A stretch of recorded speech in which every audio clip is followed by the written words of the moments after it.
राष्ट्रिय स्वतन्त्र पार्टीको ब्लू बसको रङ अनुमति नलिई परिवर्तन गरिएको भन्दै चर्काचर्की रासुपाको जताततै चर्चा विरोधको प्रसङ्ग। रासुपाले राजनीतिक दस्तावेजका लागि 51 ठाउँमा सुझाव सङ्कलन गर्ने। ललिता निवास प्रकरणमा पूर्व प्रधानमन्त्री माधव नेपाल र बाबुराम भट्टराईमाथि पनि अनुसन्धानको बाटो खोल्यो। माओवादी केन्द्र एक ढिक्का भएको छ, अब विधि पद्धति भन्दा बाहिर जाँदैन भन्दै माओवादीका अध्यक्ष पुष्पकमल दाहाल प्रचण्डको भनाई। माओवादी पदाधिकारीको जिम्मेवारी हेरफेर वर्षमान विशेष प्रदेश इन्चार्ज बागमतीमा जनार्दन शर्मा। माओवादीले 3 महिने अभियान चलाउने, एक घर पनि नछाडी अभियानमा जान प्रचण्डको निर्देशन। कम्युनिस्टहरूको वर्ग शत्रु काङ्ग्रेस भएको नेकपा एसका सम्मानित नेता झलनाथ खनालको भनाई। चलचित्र सम्बन्धी कानुन छिट्टै परिमार्जन हुने सञ्चार मन्त्री रेखा शर्माको धारणा। मानवाधिकार उल्लङ्घनको घटनामा संलग्नहरूलाई आम माफी दिन नसकिने नेपाली काङ्ग्रेसका प्रमुख सचेतक रमेश लेखकको भनाई। राजस्व अनुसन्धान विभागले 100 किलो सुन प्रकरणको फाइल प्रहरीलाई बुझायो। भागभण्ड मिलाउन बागमतीमा मन्त्रालयको संख्या थपियो, बिना विभागीय मन्त्रीलाई उद्योग मन्त्रालय। काठमाडौँको सामाखुसी खोलामाथिको स्ल्याब हटाइएपछि काठमाडौँ महानगरले डोजरले सफा गर्न थाल्यो खोला। आँखा पाक्ने रोग फैलिएपछि गरबा गाउँपालिकाका विद्यालय 1 हप्ताका लागि बन्द। भरतपुर महानगरपालिकाले पनि बिदाको घोषणा गर्यो। ताप्लेजुङका व्यापारीले खाना पकाउने ग्यासको भाउ अझै घटाएनन्। आधा दर्जन वाणिज्य बैंक लाभांश वितरण गर्न नसक्ने अवस्थामा मर्जर भएका बैंकहरूको अवस्था निराशाजनक। नागढुङ्गा नौबिसी सुरुङ मार्गमा रेस्क्यु टनेलको ब्रेक थ्रु आज गरिँदै 38.5 अङ्कले घटेर शेयर बजार रातम्मै 2 अर्ब 68 करोड रुपियाँको कारोबार। पाकिस्तानमा रेल दुर्घटना हुँदा 19 जनाको ज्यान गयो, 50 जना भन्दा धेरै घाइते। भारतकी देविका पाल्सीकर नेपाली महिला क्रिकेट टोलीको सल्लाहकार प्रशिक्षकमा नियुक्त र 4 पटकको च्याम्पियन अमेरिकालाई हराउँदै स्विडेन महिला विश्वकप फुटबलको क्वार्टर फाइनलमा। दर्शक महानुभाव नमस्कार, समाचार पार्टी.com को न्युज बुलेटिनमा यहाँलाई हार्दिक स्वागत छ। म सुदीप अधिकारी। आज मिति विक्रम सम्वत 2080 साल साउनको 22 गते सोमबार, इस्वी सम्वत सन् 2023 अगस्त 7 तारिक। आज अधिक श्रावण कृष्ण षष्ठी। सदाको चाहिँ आज पनि हामी उपस्थित भइसकेका छौँ आजका महत्त्वपूर्ण समाचार, ब्रेकिङ न्युज अपडेट लगायत तपाईलाई काम लाग्ने, हेर्नै पर्ने महत्त्वपूर्ण खबरहरू लिएर। हामीलाई अन्तिमसम्म हेर्नुहोला। हाम्रो मेहनतका लागि यो भिडियोमा एउटा लाइक अवश्य गर्नुहोला। दर्शक महानुभाव, पलपलको न्युज अपडेटका लागि हाम्रो च्यानललाई सब्स्क्राइब गर्नु भएको छैन भने कृपया सब्स्क्राइब गर्नुहोस् अनि नजिकै आउने बेल आइकनलाई क्लिक गर्नुहोला। दैनिक रूपमा हेर्नुहुन्छ भने रेगुलर भनेर लेख्नुहोला। आज पहिलो पटक हेर्दै हुनुहुन्छ भने फर्स्ट टाइम भनेर लेख्नुहोला। देशभित्र हुनुहुन्छ भने आफूरहेको गाउँठाउँ सहर जिल्लाको नाम लेख्नुहोला। विदेशमा हुनुहुन्छ भने कुन देशबाट हेरिरहनु भएको छ तलको कमेन्ट बक्समा कमेन्ट गर्नुहोला। आउनुहोस् दर्शक महानुभाव, आजका महत्त्वपूर्ण समाचारहरू सुरु गरौँ। रासोपाको ब्लू बसको रङ अनुमति नलिई परिवर्तन गरिएको प्रसङ्गबाट।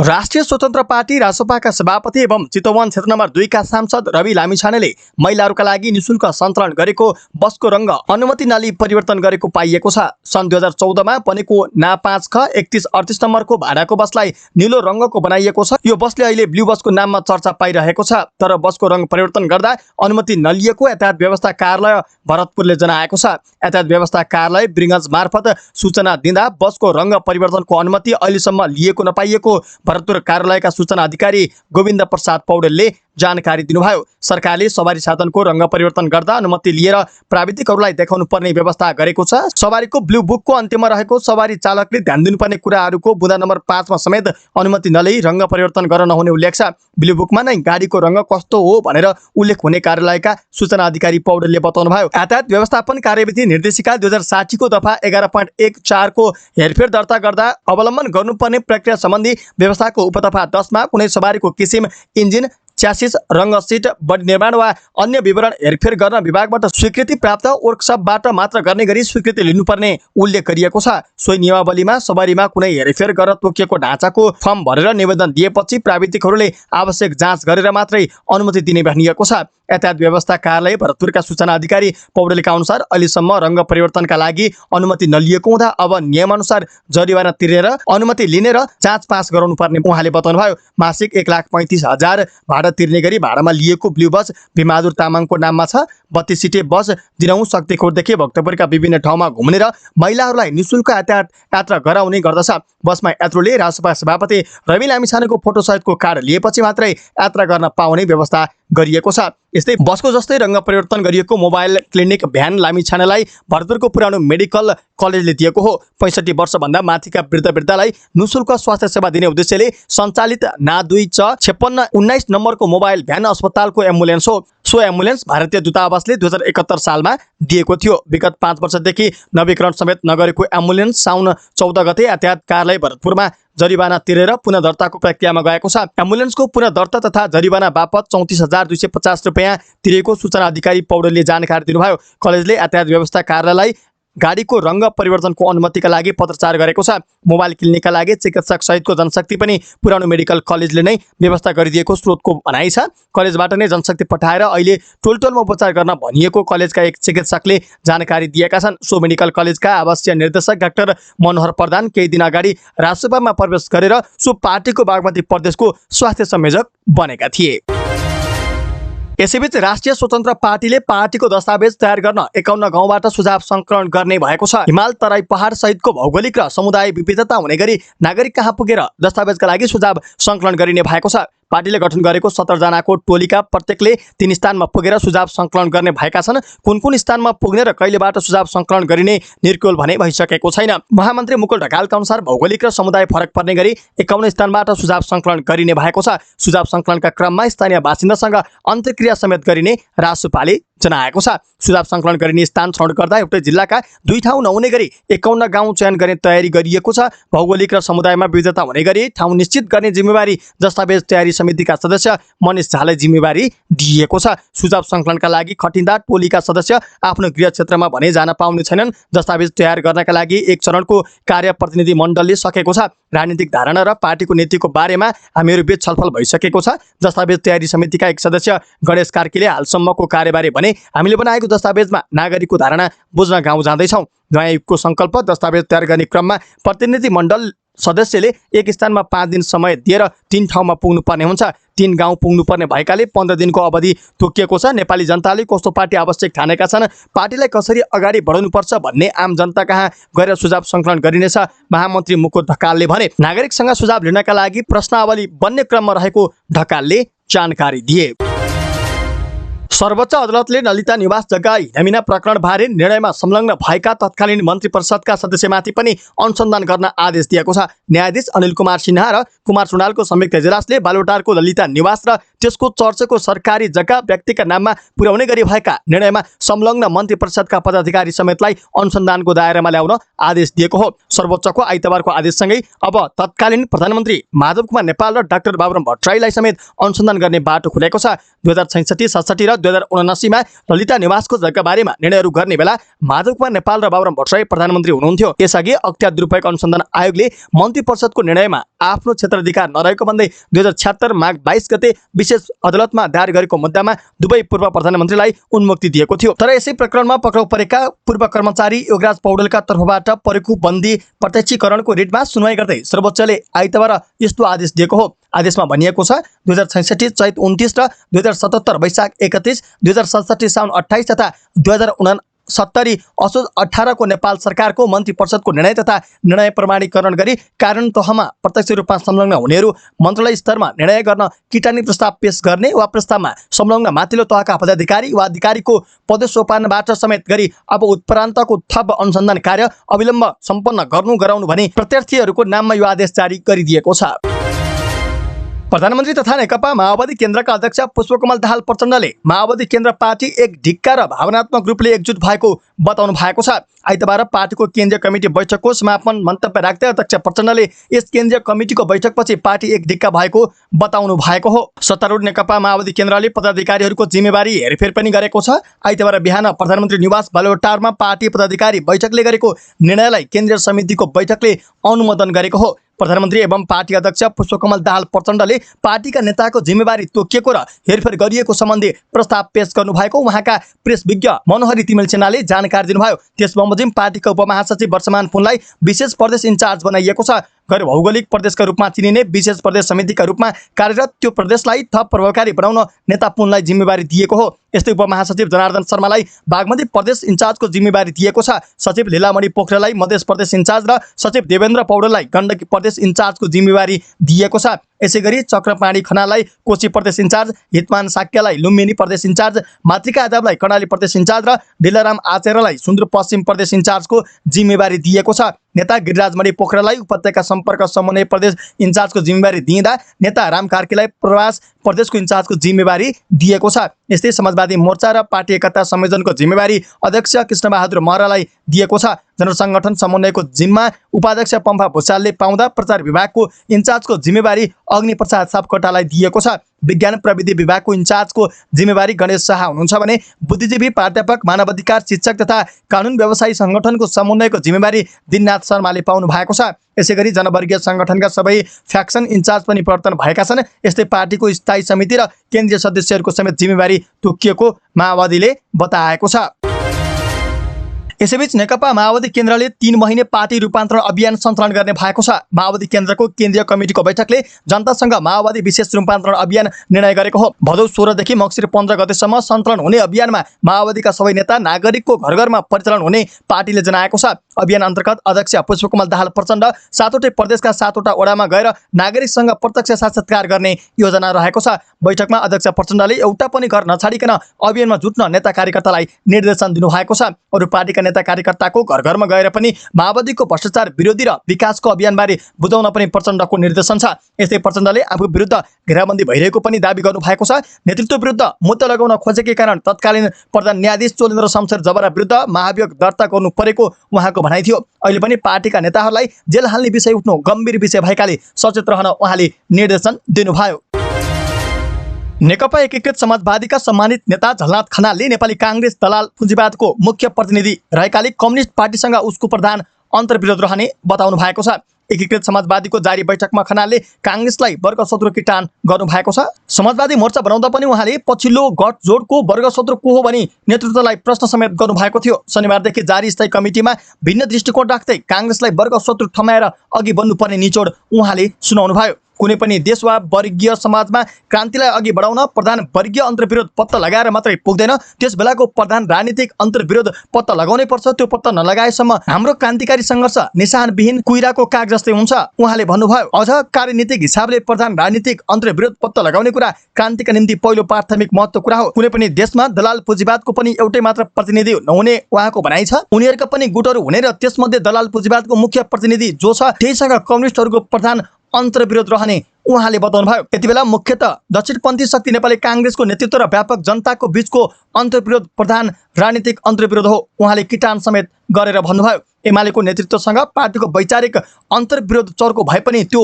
मित्रतापूर्ण भएको खनालले बताउनुभयो। राजनीतिक शक्तिको हिसाबले त्योसँगको अन्तर्विरोध पनि मित्रतापूर्ण अन्तर्विरोध नै हो। एमालेलाई शत्रु शक्ति जस्तो ठानेर दक्षिणपन्थी शक्तिलाई मित्र ठान्ने र एमालेलाई मुख्य निशाना ठान्ने दक्षिणपन्थी दृष्टिकोणबाट हाम्रो पार्टी सतर्क रहनुपर्छ। आजको मुख्य सङ्घर्ष नै दक्षिणपन्थी र वामपन्थी बीचको सङ्घर्ष हो उहाँले भन्नुभयो।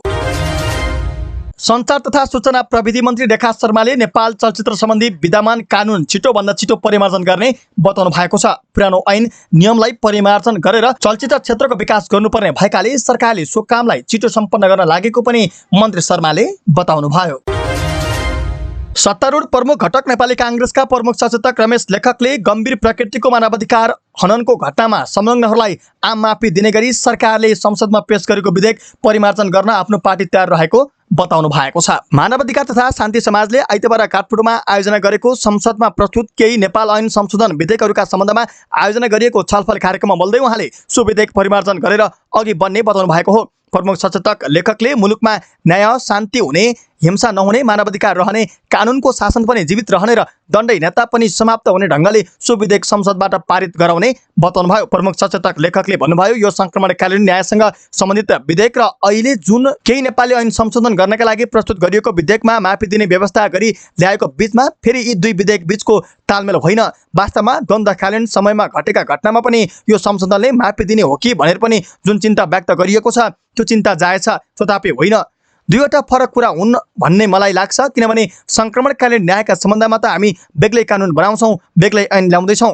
उहाँले मुलुकमा दण्डहीनताको अन्त्य हुने गरी विधेयकहरू अघि बढाउने विषयमा आफूहरूले गम्भीरतापूर्वक छलफल गर्ने बताउनुभयो। प्रमुख सचेतक लेखकले सो विधेयक संक्रमणकालीन न्यायसँग भने सम्बन्धित नभएको पनि स्पष्ट पार्नुभयो। उहाँले सशस्त्र द्वन्द्व कालका न्याय निरूपणका लागि भने संक्रमणकालीन न्यायसँग सम्बन्धित विधेयकले काम गर्ने बताउनुभयो।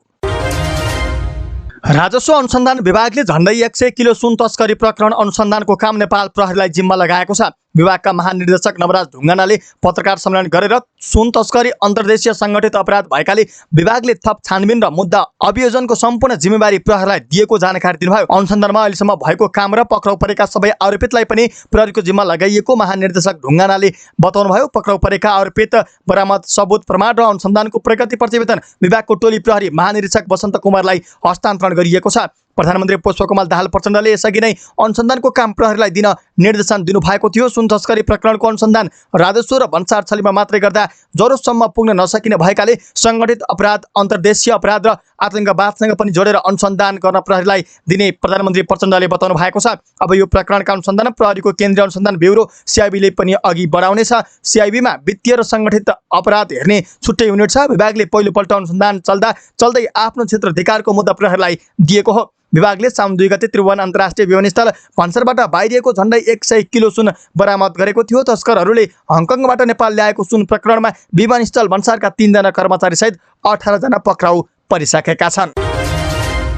बागमती प्रदेशमा सत्ता गठबन्धनको भागवण्डा मिलाउन सरकारले मन्त्रालयको संख्या थपेको छ। नेपाली कांग्रेस, नेकपा माओवादी केन्द्र र नेकपा एकीकृत समाजवादीको गठबन्धनले लामो समयदेखि बिना विभागीय मन्त्रीको रूपमा काम गर्दै आएका नेपाली कांग्रेसका रामकृष्ण चित्रकारलाई मन्त्रालय फुटाएर उद्योग मन्त्रालयको जिम्मेवारी दिएको हो। मन्त्री नियुक्ति भएको 77 दिनपछि उहाँले जिम्मेवारी प्राप्त गर्नुभएको हो। माओवादीले सम्हालेको मन्त्रालय फुटाउने कि कांग्रेसले सम्हालेको मन्त्रालय फुटाउने भन्ने विवाद नमिलेका कारण 77 दिनदेखि जिम्मेवारविहीन रहेका मन्त्री चित्रकारले बल्ल आइतबार मन्त्रालय प्राप्त गर्नुभयो। माओवादी मन्त्रीहरूले आफ्ना मन्त्रालय फुटाउन नदिने भएपछि कांग्रेसले नै सम्हालेको पर्यटन, उद्योग तथा सहकारी मन्त्रालय फुटाइएको हो। बागमती प्रदेशमा कायम रहेको 11वटा मन्त्रालयमध्ये उद्योग, पर्यटन तथा सहकारी मन्त्रालयलाई विभाजन गरी 12वटा पुर्याइएको हो। सरकार गठनको समयमा उच्चस्तरीय समिति निर्माण गरी मन्त्रालय नफुटाउने प्रतिबद्धता जनाएका मुख्यमन्त्री शालिग्राम जमर कट्टलले आफ्नै बाचा अहिले तोड्नु भएको छ। काठमाडौँ महानगरपालिकाले सामाखुसी मुख्य सडकमा रहेको सबै स्ल्याब हटाएर खोला सफा गरिरहेको छ। आइतबार सामाखुसी स्थित रेडन स्कुल हुँदै बग्ने सामाखुसी खोलामाथिको स्ल्याब हटाएपछि काठमाडौँ महानगरले डोजरको प्रयोग गरी खोला सफा गरिरहेको हो। महानगरले खोलाको राइट वे खुला हुनुपर्छ भन्दै असरबाट सामाखुसी स्थित विभिन्न ठाउँको खोलामाथि रहेका स्ल्याब हटाउन सुरु गरेको थियो। अहिले महानगरले रानीबारी चोकदेखि रेडन स्कुल क्षेत्रमा स्ल्याब हटाएको खोला सफा गर्ने काम गरिरहेको हो। स्ल्याब हटाएर खोलालाई पुरानै स्वरूपमा ल्याउने महानगरपालिकाले बताएको छ। यसले खोला मिचेर बनाइएका घरहरू पनि भत्काइने वडा नम्बर 3 का वडाध्यक्ष प्रेम थापाले बताउनु भएको छ। उहाँहरूले 2065 अघिको मापदण्ड अनुसार बनाउनु भएको रहेछ। ती घरहरूलाई हटाएर 4 मिटर, 6 मिटर र 8 मिटरको मापदण्ड कार्यान्वयन गर्ने र साइडमा वृक्षारोपण गर्ने तयारी पनि छ उहाँले भन्नुभयो। यस्तै वडा नम्बर 3 मा 20वटा भत्काउनु पर्ने घर भएको उहाँले बताउनुभयो। कोहीले भने अदालतबाट स्टे अर्डर पनि ल्याइसकेका छन्। उहाँका अनुसार क्षतिपूर्ति र मुआवजा पाई स्थानीय घर छोड्न तयार छन्। त्यसबारे लगातार छलफल समेत भइरहेको उहाँले जानकारी दिनुभयो। यही खोलामा साउन 7 गते 13 वर्षीय बालक साजन मगर खसेका थिए। अन्य ठाउँमा स्ल्याब राखे तापनि एक ठाउँमा खोला हुँदा उनी त्यहाँ खसेर बेपत्ता भएका थिए। गत बिहिबार दक्षिणकाली नगरपालिका 7 भुल्कास्थित बागमती नदी किनारमा उनी मृत फेला परेका थिए। खोला पुरानै स्वरूपमा आएपछि त्यसको दायाँ बायाँ पर्खाल उठाउने र फलामको बार लगाइने वडाध्यक्ष थापाले बताउनु भएको छ। खोलामा त्रिवी शिक्षण अस्पताल, कान्ति अस्पताल, मनमोहन अस्पताल, प्रहरी अस्पताल, प्रहरी प्रशिक्षण प्रतिष्ठान, राष्ट्रपतिको कार्यालय लगायतका सबै निकायको ढल मिसिने गरेको छ, जसले गर्दा खोला एकदमै दुर्गन्धित हुने गर्छ। अब ती ढल समेत खोलामा मिसाउन नदिने र ढलका लागि महानगरले छुट्टै व्यवस्थापन गर्ने वडाध्यक्ष थापाले बताउनुभयो। काठमाडौँमा महानगरको डोजर आतंक खोल्न थाल्यो। सामाखुसीको स्ल्याब मात्रै खोलेन, सफा गर्ने काम पनि सुरु। शीर्षकमा हामीले यो खबर लिएका हौं। आँखा सम्बन्धी रोगको प्रकोपका कारण दाङको गडवा गाउँपालिकाका विद्यालय एक हप्ताका लागि बन्द भएका छन्। आँखा सम्बन्धी रोगका बिरामी बढ्दै जान थालेपछि गाउँपालिकाले एक सूचना निकालेर आइतबारदेखि साउन 28 गतेसम्म विद्यालयमा पठन पाठन स्थगन गर्न अनुरोध गरेको हो। केही दिन यता विद्यालय तथा समुदाय स्तरमा बालबालिकाहरूको आँखा चिलाउने, पाक्ने र रातो हुने समस्या बढिरहेको हुँदा त्यस समस्याबाट हुन सक्ने जोखिम न्यूनीकरण गर्नका लागि मिति साउन 28 गतेसम्म यस पालिका अन्तर्गत सञ्चालित संस्थागत विद्यालयहरू बन्द गर्नु र गराउनु हुन आदेश अनुसार सम्बन्धित सबैमा जानकारीका लागि यो सूचना प्रकाशित गरिएको छ। गाउँपालिकाको शिक्षा शाखाले निकालेको सूचनामा उल्लेख छ। सामुदायिक विद्यालयहरूमा भने यसअघि नै बर्खे बिदा गरिएको छ। बर्खे बिदापछि सामुदायिक विद्यालयहरूमा साउन 29 गतेदेखि सञ्चालन हुनेछन्। डाङसहित देशका धेरै ठाउँमा अहिले आँखा पाक्ने रोगको संक्रमण फैलिरहेको छ। यसैबीच साउन 22 गतेदेखि 26 गतेसम्म भरतपुरका सम्पूर्ण विद्यालय पनि बन्द रहने भएको छ। आँखा पाक्ने रोगको संक्रमण बढ्दै गएपछि बालबालिकालाई सुरक्षित राख्न विद्यालयहरू बन्द गरिएको भरतपुर महानगरपालिका नगर कार्यपालिकाको कार्यालय शैक्षिक प्रशासन महाशाखा भरतपुर चितवनले जनाएको छ। आँखा पाक्ने रोग एडिनो भाइरसको संक्रमण चितवनमा पनि वृद्धि हुँदै गएको र विद्यालयमा समेत संक्रमणको असर बढ्दै गएको पाइएको हुँदा विशेषज्ञको परामर्श समेतका आधारमा मिति 2080 4 22 गतेदेखि मिति 2080 4 26 गतेसम्म 5 दिन हिउँदे वा वर्षे बिदाबाट मिलान गर्ने गरी विद्यालयका कुनै पनि शैक्षिक गतिविधि नगर्ने गरी विद्यालय बिदा गर्ने निर्णय भएको बेहोरा जानकारी गराइन्छ। महेन्द्र प्रसाद पौडेल नगर शिक्षा अधिकारीले हस्ताक्षर गरेको विज्ञप्तिमा उल्लेख गरिएको छ। सबै सामुदायिक तथा संस्थागत विद्यालयहरू, प्रारम्भिक बाल शिक्षा, बाल विकास केन्द्रहरू तथा मन्टेश्वरी, किन्डर गार्डन लगायतका सबै विद्यालयहरू बन्द गरिने भरतपुर महानगरपालिकाले जनाएको छ। ताप्लेजुङका व्यापारीहरूले खाना पकाउने एलपी ग्यासको भाउ अझै घटाएका छैनन्। सरकारले गएको असार 31 र साउन 17 गते गरी 2 पटक ग्यासको मूल्य घटाए पनि यहाँका व्यापारीहरूले पुरानै भाउमा बिक्री गरिरहेका छन्। सदरमुकाम फुङलिङ बजारका व्यापारीहरूले पुरानै भाउमा ग्यास बिक्री गर्दै आएपछि उपभोक्ताहरू मारमा परेका छन्। सरकारले 2 पटक ग्यासको मूल्य घटाए पनि व्यापारीहरूले नघटाउँदा आफूहरू मारमा परेको उनीहरूको गुनासो छ। फुङलिङ बजारमा स्थानीय व्यापारीले ग्यास पुरानै मूल्य प्रति सिलिन्डर 2150 रुपियाँमा बिक्री गरिरहेका छन्। ग्यासको स्थानीय बजार मूल्य केन्द्रको भन्दा धेरै महँगो छ। ढुवानी खर्चका आधारमा ग्यास महँगोमा बिक्री गर्नुपर्ने अवस्था रहेको व्यापारीहरू बताउँछन्। सरकारले पछिल्लो पटक गएको मङ्गलबार ग्यासको मूल्य प्रति सिलिन्डर 130 रुपियाँले घटाएको छ। नेपाल आयल निगमले मूल्य घटाएपछि केन्द्रमा ग्यास प्रति सिलिन्डर 1660 रुपियाँ कायम भएको छ। ग्यासको स्थानीय बजार मूल्य र बिक्री वितरणको अवस्थाबारे जिल्ला बजार अनुगमन समिति पनि बेखबर छ। समिति संयोजक एवं सहायक प्रमुख जिल्लाधिकारी टङ्कबहादुर भट्टराईले ग्यासको बिक्री मूल्यका सम्बन्धमा अहिलेसम्म कसैले कुनै जानकारी नदिएको बताउनुभयो। निष्क्रिय कर्जामा भएको वृद्धिको नाफामा दबाव झेलिरहेका बैंकहरूलाई लाभांश वितरण गर्न पनि समस्या पर्ने देखिएको छ। सञ्चालनमा रहेका 20 वटा वाणिज्य बैंकको गत आर्थिक वर्षको अपरिष्कृत वित्तीय विवरण अनुसार सबैजसोको निष्क्रिय कर्जा अनुपातमा वृद्धि भएको छ। त्यसले गर्दा सम्भावित कर्जा नोक्सानी बापतको प्रोभिजन रकम बढेको छ। प्रोभिजन रकम बढ्दा बढ्दै पनि बैंकहरूको नाफा सामान्य वृद्धि भएका छन्। नेपाल फाइनेन्सियल एकाउन्टिङ स्ट्यान्डर्ड अनुसार असुल नभएको ब्याजलाई पनि आम्दानीमा जनाउनु पर्ने हुँदा अधिकांश बैंकको खुद ब्याज आम्दानी भने उल्लेख्य वृद्धि भएको देखिएको छ। तर असार मसान्तमा असुल हुनुपर्ने ब्याज असुल हुन नसक्दा विवरण योग्य नाफामा भने ठूलो दबाव देखिएको छ। आधा दर्जन वाणिज्य बैंकहरू गत आर्थिक वर्षको नाफाबाट लाभांश वितरण गर्न नसक्ने दबावमा परेका छन्। 2 वटा वाणिज्य बैंकहरू सञ्चित नोक्सानीमा रहेको वित्तीय विवरण प्रकाशित गरेका छन्। मर्जरमा गएका बैंकहरूमा राष्ट्रिय बैंकले दिएको 1% स्प्रेडको छुटले सिनर्जी देखिनु पर्नेमा ती बैंकहरूमा भने निष्क्रिय कर्जाका दबावमा परेको छ। चालु आर्थिक वर्षको असार मसान्तमा सञ्चालनमा रहेका 20 वटा वाणिज्य बैंकले 70 अर्ब 17 करोड 59 लाख रुपियाँ मुनाफा आर्जन गरेका छन्। हाल सञ्चालनमा रहेका 20 वटा बैंकले अघिल्लो आर्थिक वर्ष 2078-79 को सोही अवधिमा 55 अर्ब 17 करोड 45 लाख रुपियाँ मुनाफा आर्जन गरेका थिए। तर यस बीचमा 6 वटा वाणिज्य बैंकहरू मर्जर भएर आफ्नो अस्तित्व गुमाएका छन्। मर्जर भएको NCC, Mega, Sunrise, Civil, Century र बैंक अफ काठमाडौँले कमाएको नाफा समेत जोड्दा आर्थिक वर्ष 2078-79 मा वाणिज्य बैंकहरूले 67 अर्ब 73 करोड भन्दा बढी मुनाफा कमाएका थिए। गत आर्थिक वर्षमा अघिल्लो वर्षको भन्दा करिब 2.5 अर्बले मात्रै नाफा बढेको छ। नाफामा वृद्धि भए पनि बैंकहरूको लाभांश क्षमता भने दयनीय देखिएको छ। नागढुङ्गा नौबिसे सुरुङ मार्गको रेस्क्यु टनेलको आजदेखि वृक्षो हुने भएको छ। 2076 कार्तिक 4 गते शिलान्यास भई निर्माण थालिएको रेस्क्यु टनेलको सुरुङ मार्ग निर्माणको काम आजदेखि सकिने भएको हो। आइतबार दिउँसोसम्म 1 मिटर मात्र रेस्क्यु टनेलको काम बाँकी रहेको छ। आज दिउँसो भौतिक पूर्वाधार तथा यातायात मन्त्री प्रकाश ज्वाला पुगेपछि रेस्क्यु टनेलको ब्रेकथ्रु हुने सडक विभाग वैदेशिक महाशाखाका प्रमुख विजय जयसीले जानकारी दिनुभयो। 2.5 किलोमिटर लामो नागढुङ्गा नौबिसे सुरुङ मार्गको रेस्क्यु टनेलसँगै मुख्य टनेलको काम पनि अब 18% मात्र बाँकी रहेको आयोजनाले जनाएको छ। 2.6 किलोमिटर लम्बाइ रहेको मुख्य टनेलमा भने 506 मिटर खण्ड बाँकी छ। यो आयोजना नेपालको पहिलो ठुलो सुरुङ मार्ग हुनेछ। हप्ताको पहिलो दिन शेयर बजार घटेर रातमे भएको छ। शेयर बजार परिसूचक नेप्से आइतबार 38.37 अङ्कले घटेर 2051.47 बिन्दुमा झरेको छ। आइतबार सबै समूहको शेयर घटेकोमा बिमा, होटल, माइक्रो फाइनान्स र उत्पादन समूहको शेयर उच्च अङ्कले ओह्रालो लागेको छ। सबैभन्दा धेरै प्रोग्रेसिभ फाइनान्सको शेयर 9.5% तथा अभियान लघुवित्त कम्पनीको शेयर 8% घटेको छ। बजार रातमै भएको दिन आइतबार आइएमई लाइफ इन्स्योरेन्स र नेपाल रिपब्लिक मिडियाको सेयर 10% तथा कृषि विकास बैङ्कको सेयर 6.5% बढेको छ। आइतबार 80,07,000 किता सेयर 2,68,71,71,00,000 रुपियाँमा कारोबार भएका छन्। सबभन्दा धेरै सानीमा बैङ्कको 12,69,00,000 र एभरेस्ट बैङ्कको 12,21,00,000 रुपियाँको सेयर खरिद बिक्री भएको छ।